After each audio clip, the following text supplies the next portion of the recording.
성경 말씀 보시겠습니다.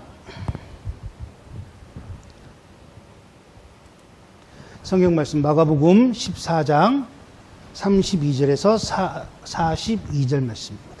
신약성경 81페이지입니다. 한 절씩 교독합니다. 그들이 겟세마네라 하는 곳에 이르매 예수께서 제자들에게 이르되 내가 기도할 동안 너희는 여기에 앉아 있으라 하시고 베드로와 야고보와 요한을 데리고 가실새 심히 놀라시며 슬퍼하사 말씀하시되 내 마음이 심히 고민하여 죽게 되었으니 너희는 여기 머물러 깨어 있으라 하시고 조금 나아가사 땅에 엎드려 될 수 있는 대로 이때가 자기에게서 지나가기를 구하여 이르시되 아빠 아버지여 아버지께는 모든 것이 가능하오니 이 잔을 내게서 옮기시옵소서. 그러나 나의 원대로 마옵시고 아버지의 원대로 하옵소서 하시고 돌아오사 제자들이 자는 것을 보시고 베드로에게 말씀하시되 시몬아 자느냐 내가 1시간도 깨어 있을 수 없더냐. 시험에 들지 않게 깨어 있어 기도하라. 마음에는 원이로되 육신이 약하도다 하시고 다시 나아가 동일한 말씀으로 기도하시고 다시 오사 보신즉 그들이 자니 이는 그들의 눈이 심히 피곤함이라. 그들이 예수께 무엇으로 대답할 줄을 알지 못하더라. 세 번째 오사 그들에게 이르시되 이제는 자고 쉬라. 그만 되었다. 때가 왔도다. 보라 인자가 죄인의 손에 팔리느니라. 일어나라 함께 가자. 보라 나를 파는 자가 가까이 왔느니라. 아멘.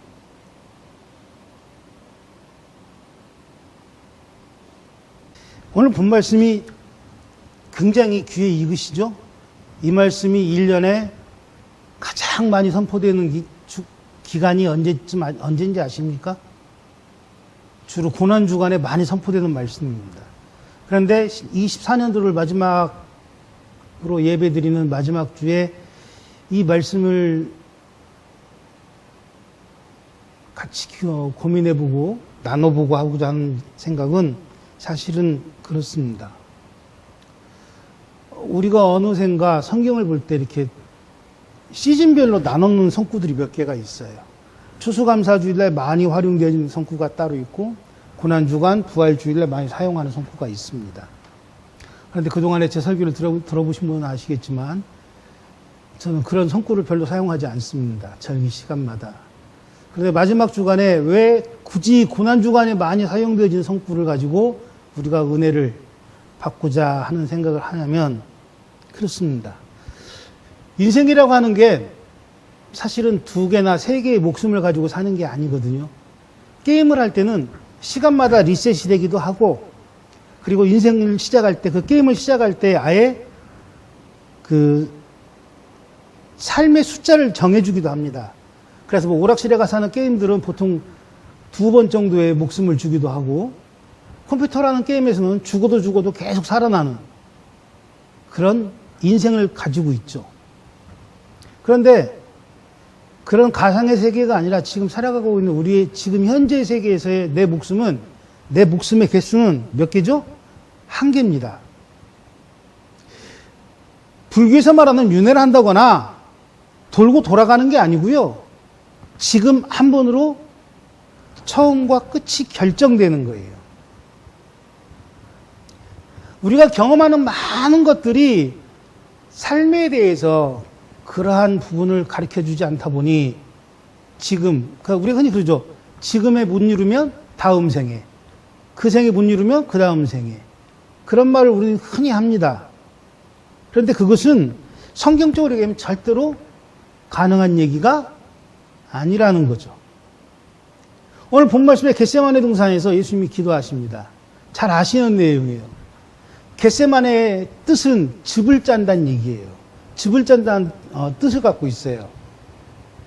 몸에 있는 물로 된 모든 성분을 짜내듯이 즙을 짜듯이 동산에서 기도하신 예수님의 모습이 오늘 본문 내용입니다. 그런데 그 본문 내용 안에 어떤 내용이 또 숨어 있냐면 예수님과 제자들과의 관계가 나타나 있어요. 제자들에게 뭐라고 말씀하시죠? 나와 함께 계속 기도하라고 말씀하시지 않았어요. 몇 시간? 1시간도 나와 깨어 있을 수 없느냐고 묻는 말씀이 나와요. 60분일까요? 아니면 66에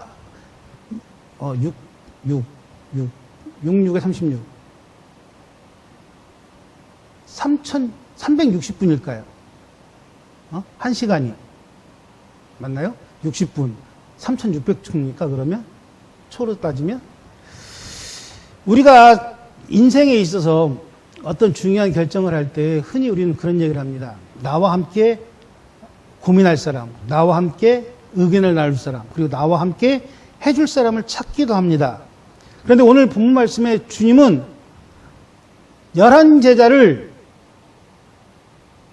인도하시어 겟세마네 동산에 가고 그 겟세마네 동산 아래에서 다시 함께 기도하러 올라갈 세 사람을 본문 말씀에 보면 선택을 합니다. 무슨 얘기일까요? 고른 제자들까지도 예수님과 함께 단 1시간도 함께 기도할 수 없는 사람이었다는 얘기예요. 예수님의 고난을 얘기하고 싶어서 지금 이 말씀을 드리는 게 아니고 제자들의 그 나태함을 얘기하고 싶어서 이런 얘기를 드리는 게 아니에요. 우리가 성경을 볼 때 내 주관적으로 볼 때가 한 번씩 있어요. 사업을 해야 된다든지 건강에 대한 어떤 문제를 갖고 있다든지 아니면 내 개인적인 문제 어떤 해결을 위해서 생각할 때가 있습니다. 그런데 본문 33절과 34절을 보시면 이런 얘기가 나옵니다. 33절과 34절 베드로와 야고보와 요한을 데리고 가서 심히 놀라고 슬퍼하시며 누구에게 말씀하시는 거죠? 베드로와 야고보와 요한입니다. 다른 제자들은 산 밑에 내려놓고 동산 밑에 내려놓고 이 세 제자만 따로 선택해 올라가셔서 이 세 제자에게 말씀하시는 거예요. 내 마음이 심히 고민하여 죽게 되었으니 너희들 여기 머물러 깨어 있으라고 말씀하십니다. 이 말씀이 무슨 예수님이 죽게 되었다라든지 예수님이 이제 구원의 사역을 감당하기 위해서 결단한다든지 그런 말씀은 고난주간에 많이 들으셨으니까 저는 오늘 이 말씀을 좀 다른 방법으로 보자는 거예요. 다른 방향으로. 무슨 말씀이냐면 12제자 중에 그나마 셋을 추린 이유는 뭘까요? 키 크고 장대해서일까요? 아니면 예수님 말씀을 고분고분 잘 들어서 있었을까요? 저는 그렇지 않다고 봐요. 한번 보세요. 베드로란 사람 어떤 사람이죠? 우락부락한 사람입니다. 왔다 갔다 하는 사람이에요. 어떤 때는 예수님이 제일 좋아요. 어떤 때는 예수님 전혀 모른다고 얘기하는 그 왔다 갔다 하는 상태의 사람이에요. 또 어떤 사람은 예수님이 이 많은 사람들의 숫자를 먹여야 될 때에 돌아다니며 먹을 것이 있나 없나 찾아보았던 제자입니다. 또 어떤 제자는 예수님과 함께 마지막 만찬의 시간에 사랑받는 자라고 칭함을 받았던 자예요. 그 세 제자에게 지금 예수님 말씀하시는 거예요. 내가 고민하여 죽게 되었으니 나와 함께 여기서 기도해 달라고 부탁할 수 있는 모든 가룟유다 빼고 11제자 중에 그나마 예수님의 마음이 더 가는 사람들이 있을지도 모르는 사람들, 이 세 사람에게 지금 이 말씀을 하시는 거예요. 이 이야기는 하나님의 아들 예수가 아닌 마리아의 아들 예수로서 고민하는 부분이라고 저는 생각을 합니다. 시기적으로 지금 많은 것들이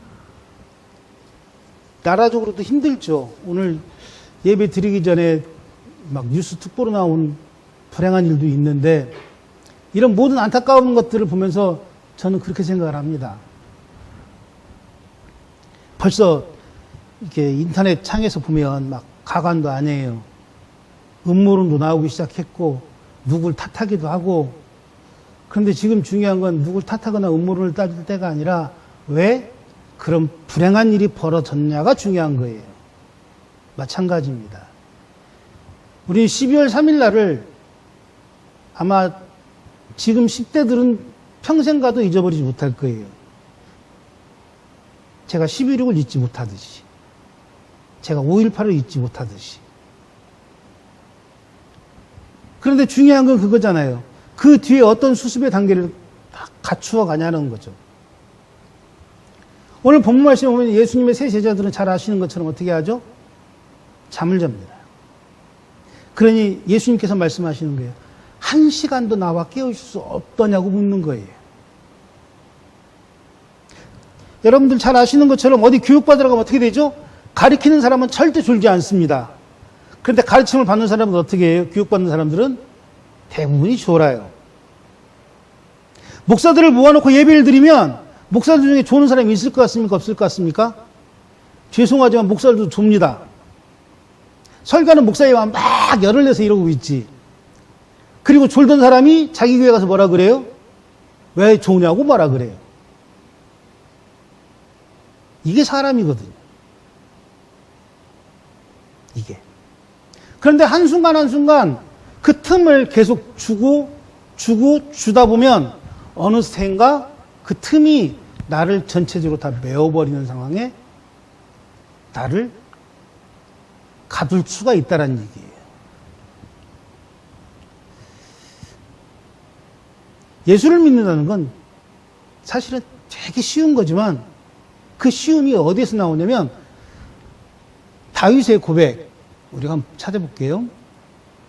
시편 22편 6절입니다.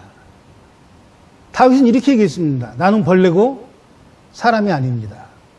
나는 사람의 비방거리였으며 백성의 조롱거리입니다라는 고백을 합니다. 하나님을 알고 난 후와 하나님을 알기 전의 모습을 얘기하는 거예요. 또 22편 14절에 그렇게 얘기를 합니다. 나는 물같이 쏟아졌고 내 뼈는 어그러졌고 내 마음은 밀랍 같아서 내 속에서 녹았습니다. 내 힘은 말라 질그릇 조각 같고 내 혀가 입천장에 붙었고 주께서 또 나를 죽음의 진토 속에 두셨습니다. 라고 얘기합니다. 이 말씀은요, 사람으로서의 고백이에요. 예수 믿기 전에 고백입니다. 사실은 예수 믿기 전에 삶이 완벽하고 완전하고 모든 사람들에 비해서 형통했다라고 생각할지 몰라도 예수 믿고 난 후의 고백은 사실은 지금과 같거든요. 나는 사람이 아니었습니다. 나는 사람들의 조롱거리였고 나는 사람들의 비방거리였습니다. 나는 물같이 쏟아졌고 나는 내가 그렇게 강건하다고 강대하다고 얘기했던 내 뼈는 어그러졌고 내 마음은 초와 같아서 다 녹아버렸습니다.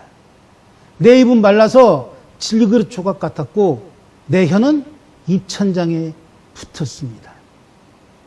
주께서 나를 부르시지 않았을 때, 아니 내가 주를 향해 내 마음을 열지 않았을 때라고 고백하는 거예요. 지금 윤건이나 김건희 같은 그런 우상에게, 윤석열, 죄송합니다. 윤석열과 김건희 같은 사람들에게 필요한 거는 저 고백이에요. 성탄절날 시즌제로 예수 믿는다는 사람들 몇 사람 데려다가 예배를 드리는 게 아니라 예배를 보는 그런 그따위 짓을 하는 게 고백이 아니라 총과 도끼를 써서 내가 선포한 계엄을 방해하려는 국회의원들을 잡아들이자고, 그리고는 뻔뻔하게 자기는 체포의 첫자도 꺼낸 적이 없고 국민을 위해 계엄을 선포했다는 그런 독소리를 하지 말고 지금 다윗과 같은 고백이 필요해요. 주일학교 때 성경학교에 몇 번 참가했던 게 예수 믿는 전부라고 이야기하는 그런 대가리 말고, 구약을 외운다는 그런 싸가지 없는 혓바닥 말고, 지금 필요한 것은 그나마 알고 있다는 예수를 붙잡고 마음을 여는 게 중요한 거예요. 우리는 거기에 굉장히 격분합니다. 그런데 그것을 나로 바꿔보세요. 나는 과연 윤석열이나 김건희와 뭐가 다른지, 성경 몇 구절 외운 걸 가지고 성경을 통독한 것처럼, 통달한 것처럼 자랑스러워하는 내 모습이나, 예수 믿는 척 성경책 몇 번 가지고 교회 왔다 갔다 한 것이 내 신앙의 전부인 것처럼 이야기하는 내가 속껍질을 벗긴 놈에게 대가리를 수그렸던 윤석열과 뭐가 다르며, 구약을 외운다는 그 미친 소리하는 김건희보다 뭐가 다른지. 지금도 광화문에 모여서 교회 이름으로 차를 가지고 끌고 나가 정광훈이 같은 그 사기꾼에게 태극기를 흔들어야 되는 그 미친 목사라는 것들이 오늘 겟세마네 동산에서 이야기하신 주님의 그 고백에, 그 말씀에 무슨 대답을 할 수 있는지. 제 딸아이가 그러더라고요. 24년도를 아마 영화 시나리오로 쓰면 대박이 날 거라고. 제가 볼 때는 응답하라 1988처럼 언젠간 24가 나올 것 같아요. 그때 교회는 뭐 했냐는 거예요. 그때 성도는 뭐 하고 있었고, 그때 나는 뭐 하고 있었냐는 거예요.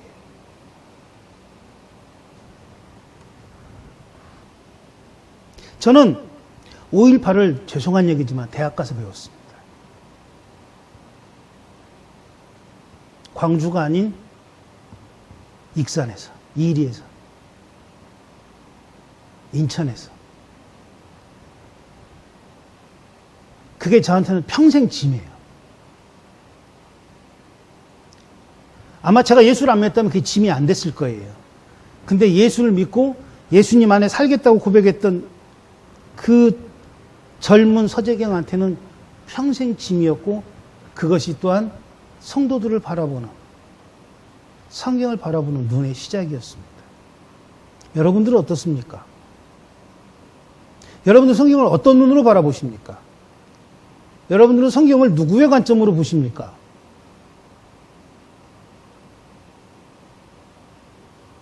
단지 차 타고 몇 시간 거리에 있는 그 동네에서 일어났던 일이 지금 내가 살고 있는 동네에서 일어나지 않았다 그래서 그 일이 일어나지 않았다고 이야기하는 것, 그것이 옳음입니까?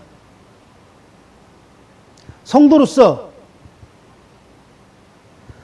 하나님께서 말씀하시는 사랑을 이야기할 때 내가 선택하는 사랑이 사랑이라고 말하는 것이 과연 사랑이냐라고 지금 묻는 겁니다.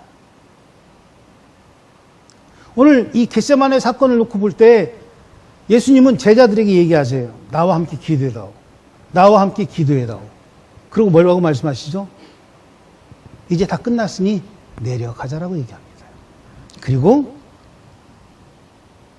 너희들이 인자가 죄인의 손에 팔려가는 것을 보게 될 것이라고 말씀하십니다.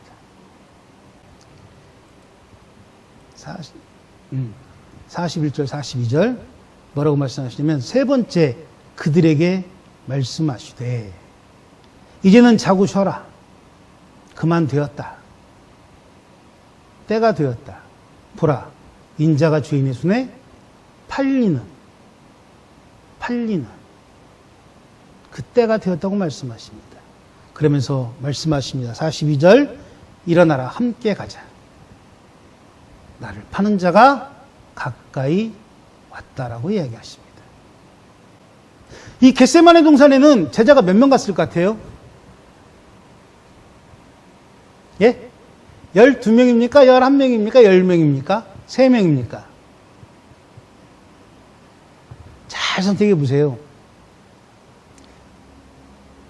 겟세마네 동산 그 언덕에 올라갈 때까지는 몇 명 선택하셨다고요? 베드로와 야고보와 요한을 선택하십니다. 3명입니다.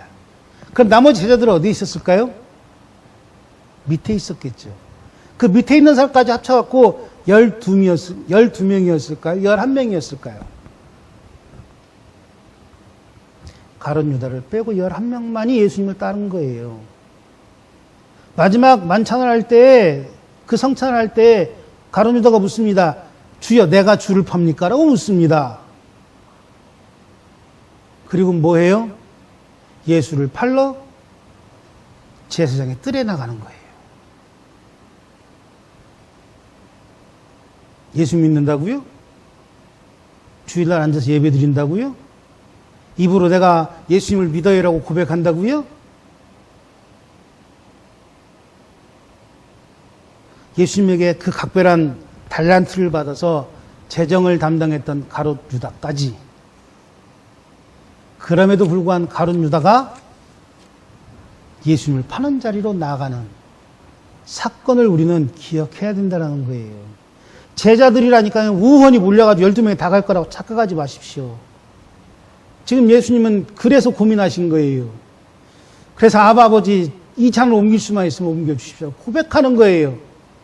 3년 동안 나와 함께 사역했던 내 제자들이 그들 중 하나로 인하여 흩어지는 게 싫었던 거니까. 하나님의 구원 사역과 인간의 구원 사역을 놓고 아마 핏방울이 몸에 있는 온 몸에 물이 다 흘러나올 때까지 즙을 짜듯이 기도했을 거예요. 이 어지러운 시국에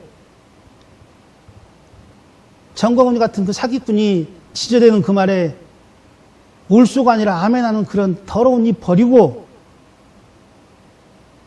잘 먹고 잘 사는 얘기에 아멘하고, 우리가 하나님 말씀에 좀 더 순종하자고 이야기할 때 입을 굳게 다무는 그 철저한 그 이기적인 입술 좀 버리고 24년도 마지막 주일날 적어도 깨어 있으라고 말씀하시는 그 말씀에 눈을 뜨기 위해 노력하는 성도가 되어 보자라고 말씀드리는 거예요. 그런데 그렇다고 해서 여러분들 실망하실 건 없어요. 왜 그러냐면 잤다 할지라도 예수님은 여러분들을 버리지 않으니까. 결과론적인 얘기예요. 여러분들이 세상과 전쟁을 하다가 쓰러지고 넘어지고 깨지고 부서지고 찢어진다 할지라도 예수님은 여러분들을 저대로 버리고 전진하지 않으십니다. 이게 믿음이에요. 이게 구원의 사역이에요. 이게 서재경 목사가 평생을 여러분들에게 설교할 설교의 테마예요. 그렇다 그래서 당연히 그렇게 갈 거니까 내 마음대로 살겠다라고 하는 그런 말 말고, 그럼에도 불구하고 설령 잔다 할지라도 자지 않기 위해서 5분이라도 3분이라도 1분이라도 아니 30초만이라도 깨어있으려고 노력하는 베드로가 되고 야고보가 되고 요한이 되어보자라고 지금 말씀드리는 거예요. 적어도 24년 내내 365일 남들과 똑같은 시간이 정해진 그 시간 안에서 내가 예수님을 사랑하는 모습이 단 하루가 못 나왔다 할지라도, 안 나오고 24시간도 안 되고 22시간도 안 되고 12시간이 안 된다 할지라도 적어도 지금부터 단 1시간이라도 단 10분이라도 깨어 있으려고 노력해 보자라는 거예요. 예수님은 여러분들이 그걸 원하시는 겁니다. 우리가 천국 시민이 된다는 것은 백전백승, 큰 재물을 얻고 명예를 얻고 부자가 되고 이것이 아니라 너는 정말 예수님의 말씀에 깨어 있으려고 해봤냐는 거예요. 깨어 있어 봤냐라는 거예요. 이 말씀을 가지고 수많은 사람들이 말장난을 하고 수많은 사람들이 거짓말을 해야 되겠지만 기억하십시오. 잠을 잔 야고보도, 잠을 잤던 베드로도, 그리고 그 사랑받았다고 이야기하는 요한도 잠을 잤어요. 그러나 그들을 버리고 예수님은 혼자 겟세마네 동산을 내려가시지 않았습니다. 함께 가자고 말씀하셨어요. 누가 깨웠어요? 베드로가 깨웠습니까? 야고보가 깨웠습니까? 요한이 깨웠습니까? 착각하지 마세요. 목사가 깨울 거라고 착각하지 마시라고요. 목사도 그 베드로 중에 하나예요. 잠을 잤던 요한 중에 하나고요. 야고보 중에 하나예요. 여러분들을 깨울 수 있는 분은 오로지 예수님이십니다. 여러분들과 함께 가자고 말씀하실 분은 오로지 성령님밖에 없어요. 그거를 자꾸 옆에 집사에게, 옆에 장로에게, 옆에 권사에게 듣고 싶어 하세요. 그럼 난 아직 겟세마네 언덕에 올라가지 못한 나머지 8제자에 속한 거예요. 아니, 그 8제자에만 속해도 감사하죠. 대제사장의 뜰에서 은 30을 받으려고 쭈삐쭈삐 서 있는 가룟 유다와 같지 않는지 생각해 보자는 거예요. 내가 가고 있는 그 알량한 것들이 예수님의 이 사랑을 받는 거라고요? 그렇지 않아요. 내가 하고 있는 고작 그 몇 푼의 헌물과 내가 하고 있는 고작 몇 가지의 달란트가 예수님을 사랑하는 전부라고요? 착각하지 마세요. 너 아니어도 그거 할 사람 많아요. 너 아니어도 그거 드릴 사람 많다니까요. 그럼에도 불구하고 너를 택하신 이유는 내가 너를 버리지 않고 너와 함께 가기 때문이라는 것 사실을 기억하라는 거예요. 나라가 어지럽다고 말합니다. 대통령이 잘못 뽑아서 아니요. 나라가 어지러운 것은 제대로 서지 못한 목사들 때문이라니까요. 제대로 성경을 알지 못한 성도들 때문이라니까요. 성도인 척하는 교인들 때문에 나라가 어지러운 거예요. 뭐 미신을 따르고 뭐 우상을 따르고 점을 보고 대한민국 언제부터 그렇게 됐냐고요? 목사들 주중에서 성공을 얘기할 때부터 그렇게 된 거예요. 목사들이 북부인 따라다니면서 교회 성전터들 빌려고 쫓아다닐 때부터 그렇게 된 거 아닙니까? 그런데 그걸 자꾸 제발 그러지를 마세요. 가룟 유다처럼 제사장 뜰에서 은 30 받아먹으려고 눈 초롱초롱해지는 그런 24년도의 마지막 주에 그걸 주님께서 우리에게 바라시겠냐는 거예요. 주님께서. 저는 23년도부터 사실은 계속 이런 설교를 했어요. 줄기차게. 제 딸아이가 제일 싫어하는 게 정치 얘기예요. 그런데 어쩔 수 없어요. 저는 산속에 있는 목사가 아닙니다. 저는 저 혼자 사람들을 만나지 않고 저 혼자 독방에 앉아서 기도하는 목사도 아니에요. 가야 할 길을 제시해야 되고 가야 할 길을 알고 있다면 알려줘야 되는 게 목사니까. 그게 언젠가 어느 분이 그런 얘기를 하더라고요.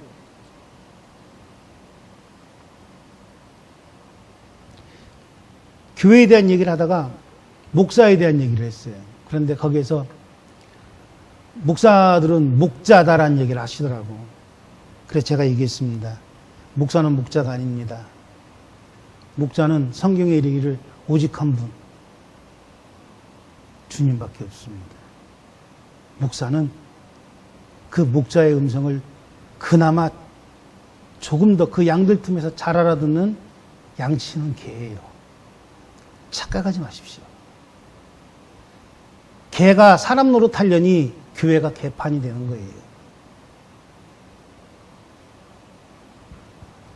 목자의 음성을 듣는 개로 충성하면 되는 거예요. 목자가 목자에게 충성할 일이 있습니까? 없잖아요. 그런데 왜 말은 충성하라 그러고 지는 목자라 그래요? 그럼 지가 예수란 얘기지. 오늘 성경 본 말씀도 그 얘기를 하는 거예요. 마귀는 우리에게 얘기합니다. 너 그때 잤잖아. 너 예수님이 사랑한다고 데려갔는데 너 그때 잤잖아. 네가 예수님 사랑한다고 그렇게 말하는데 너 그때 잤잖아. 그 대표적인 예가 누구예요? 베드로입니다. 오늘 32절 읽었잖아요. 31절에 이렇게 얘기합니다. 베드로가 어떻게 얘기했다고요? 힘있게 말합니다. 누구한테? 예수님한테. 내가 주와 함께 죽을지언정 주를 부인하지 않겠습니다. 그리고 다른 제자들도 그렇게 대답합니다. 그런데 32절부터 42절 말씀에 보면 뭐라고 나오죠? 1시간도 나와 깨어 기도할 수 없더냐는 예수님의 말을 듣는 거예요. 이게 사람이라니까요. 그 사람들이 모인 곳이 교회라니까요. 그러니까 교회도 잘못할 수 있어요. 잘못 갈 수 있어요. 그런데 이제 그 귀를 열을 때 이제 함께 가자는 예수님의 말씀을 들을 수 있는 길을 열을 때에 그 교회가 진정한 교회, 그 성도가 진정한 성도, 시대의 촛불과 시대의 소금이 되는 그 역할을 감당하는 교회가 될 수 있다는 거예요. 교회의 역할은 세상의 빛과 소금이 되는 것이지 세상의 부의 축적과 세상의 권력의 기준과 세상의 권세에 아부하는 기준이 아니라는 거예요. 빛과 소금의 역할을 잃어버렸을 때 어떻게 된다고요? 사람의 발에 짓밟히라는 얘기가 그래서 성경에 나오는 거예요. 내 끝이 세상의 발끝에서 발자국에 짓밟혀지는 이 불우한 시대에 전 그 얘기를 드리는 게 아니에요. 사람의 발에 의해 짓밟힌다 할지라도 일어나 나와 함께 가자는 그 주님의 음성에 아멘 하는 귀를 가진 성도는, 교회는, 그리고 목사는 주님과 함께 주님의 그 어려운 자리에, 그리고 주님의 그 영광의 시작의 자리에 설 수 있는 이야기를 오늘 본문 말씀에서 말씀하시는 거예요. 그러니까 어떻게 보면 고난이지만 어떻게 보면 이건 축복의 시작점이거든요. 베드로와 야고보와 요한에게는 씻을 수 없는 창피함이겠지만, 그러나 베드로와 야고보와 요한의 이 부분이 바로 지금 베드로보다 못하고 요한보다도 못하고 야고보보다 못한 나의 믿음의 상태를 다시 일으켜 세우신 하나님의 언약의 말씀이라는 거예요. 이제 시작될 25년도는 이 언약의 말씀을 붙들고 사시는 우리가 되었으면 좋겠어요. 이제 시작될 25년도는 함께 가자, 일어나 함께 가자는 그 주님의 말씀에, 그 주님의 말씀에 아멘할 수 있는 귀를 갖는 한 해가 되었으면 좋겠어요. 이 24년도 마지막 주일은 그동안 자고, 그동안 깨어있지 못했고, 그동안 듣지 못했던 나를 이제 흔들다 못해 발로 차고 따귀를 때리시며 부르시는 주님의 음성에 몸을 일으키는 마지막 주가 되었으면 좋겠다는 겁니다. 함께 가는 교회, 함께 가는 성도, 누구와? 예수님과, 누구와? 성령님과, 누구와? 하나님과. 무엇으로? 성경으로. 성경이 있어야 체험이 존중을 받는다니까요. 귀신은 무당도 쫓아요. 말씀이 없이 귀신 쫓는 건 무당과 뭐가 다릅니까? 그 방울 흔드는 것과 뭐가 달라요? 말씀이 없는데. 그게 전부라고 생각하는, 아직도 자고 있는 나를 깨우십시오. 물질만이 이 성경의 전부라고 착각하는 잠들어 있는 나를 깨우십시오. 건강만이 신앙의 전부라고 착각하는 잠들어 있는 나를 깨우시라는 거예요. 그리고 그와 함께 깨우시며 말씀하시는 일어나 함께 가자.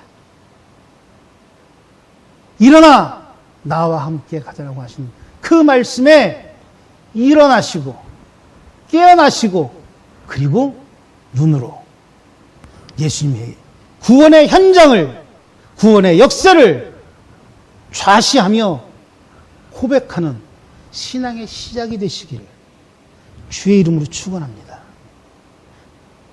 이렇게 하면 끝날 줄 알았죠. 더 할 겁니다. 기억하십시오. 아멘은요, 사실은 각오예요, 각오. 우린 동의로 얘기하지만 사실은 각오거든요. 왜? 그 아멘이란 말은 뭐예요? 그 말이 맞습니다라는 얘기잖아요. 그 말이 맞다는 얘기는 뭐예요? 나도 그렇게 살겠습니다라는 얘기잖아요. 그런데 우리는 그 아멘을 얼마나 쉽게 합니까?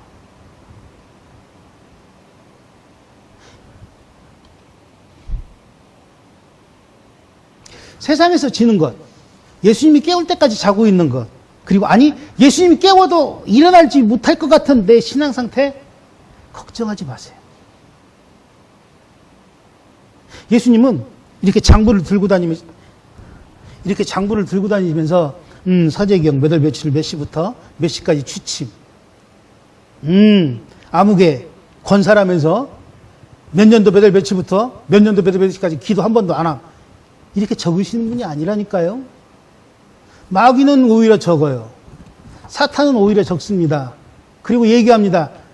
야고보, 베드로, 요한, 너 예수님이 1시간이라도 깨어서 기도하라 할 때 뭐 했어? 무식한 놈, 자고 있었지? 예수님을 열렬히 사랑해서 내가 그들을 베드로 네 입은 거짓말이잖아.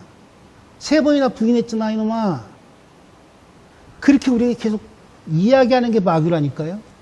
그게 사탄의 힘이라니까요. 그런데 성령님은 어떻게 한다고요? 그럼에도 불구하고 내 옆에 서서 내가 깰 때까지 깨우시는 거예요. 내가 일어날 때까지 흔드시는 거예요. 그 예수님이 여러분들 되게 되시는데 뭐가 두려우십니까? 세상에서 지는 거요? 지다 보면 이길 거 아니에요. 그런 얘기가 있잖아요. 싸움을 정말 잘하는 애가 누군지 아십니까? 잘 때리는 애가 잘 싸우는 걸까요? 잘 맞는 애가 잘 싸우는 걸까요? 한번 생각해 보세요. 잘 맞는 애가 잘 싸우는 걸까요? 잘 때리는 애가 잘 싸우는 걸까요? 그런 생각 안 해보셨나요? 때린다는 건 뭐예요? 공격이죠? 맞는다는 건 뭐예요? 그냥 맞는 거잖아요. 그런데 잘 맞는다는 건 뭐예요? 방어잖아요.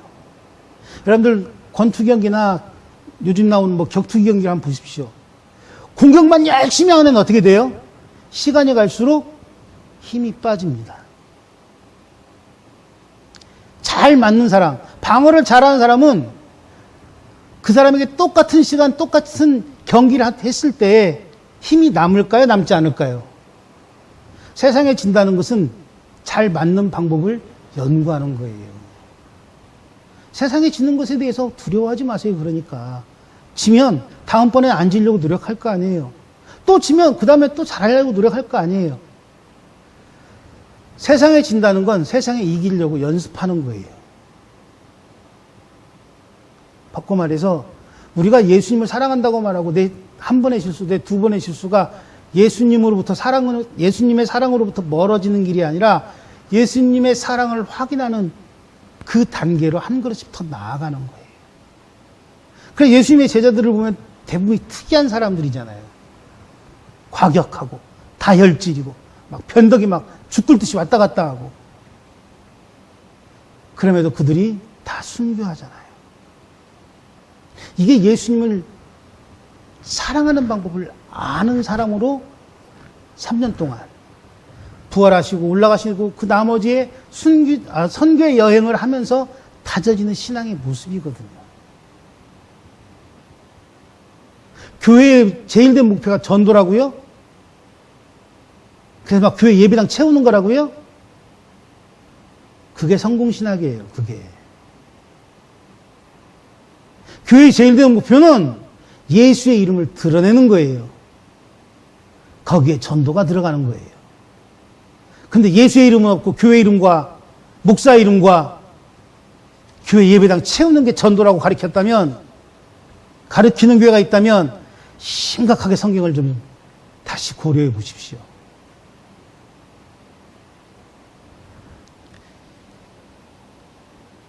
주님이 깨우실 때에도 자고 있었고, 주님이 깨우고 난 다음에도 또 자고 있는 모습을 봤을 때 낙심하지 마십시오. 왜? 그럼에도 불구하고 우리는 지금 예배당에 앉아 있잖아요. 그럼에도 불구하고 우리는 예수님이 내 주님이라고 고백하고 있잖아요.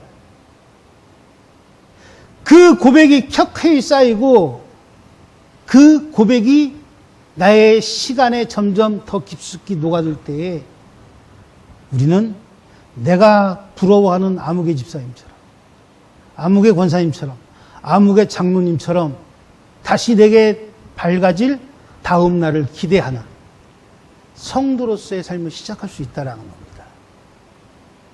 한 가지만 기억하십시오. 깨우실 때에 여러분들만 세상에 두지 않으실 겁니다. 깨우고 주님은 함께 가십니다.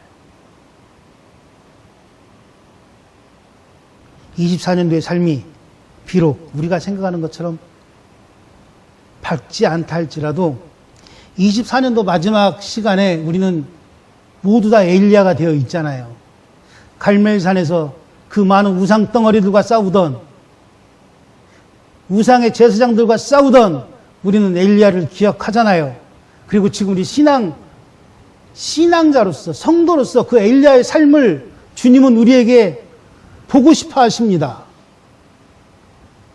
사기꾼에게 1,000원씩 내면서 태극기 흔드는 모습이 아니라 우상과 미신과 그리고 또 하나님 위에 다른 신 앞에 대가리 조아리는,